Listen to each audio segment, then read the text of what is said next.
For the longest time, I thought na okay lang maging yes person.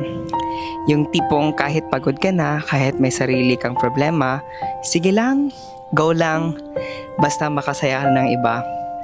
I convinced myself na if people are happy because of me, then maybe I'm doing something right. Maybe I'll be loved more.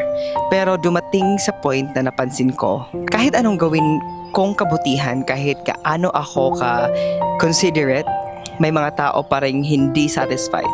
May masabi pa rin sila. One time, I helped organize an event. I poured so much effort, time, and even money into it. Pero at the end, may nagsabi pa rin ng, bakit ganito?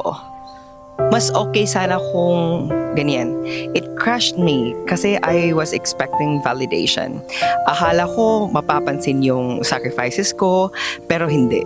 That's when it hit me. Pleasing people is a never-ending race with no finish line.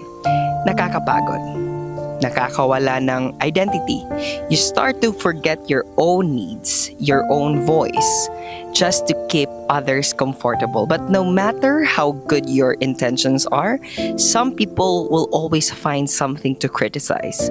So now, I'm learning to say no. I'm learning that choosing myself doesn't make me selfish. It makes me human. Hindi ko kailangan maging ma-please lahat ng tao para maging mabuting tao. At the end of the day, the people who truly care about you will understand your boundaries, and the one who walk away when you stop pleasing them, they were never really for you to begin with. So here's my realization. Stop shrinking yourself just to fit into someone else's expectation. Be kind, be respectful, but never at the cost of your own well-being. This is Neil, og dili na ko magdugay. Arang kainin. Sawadee ka.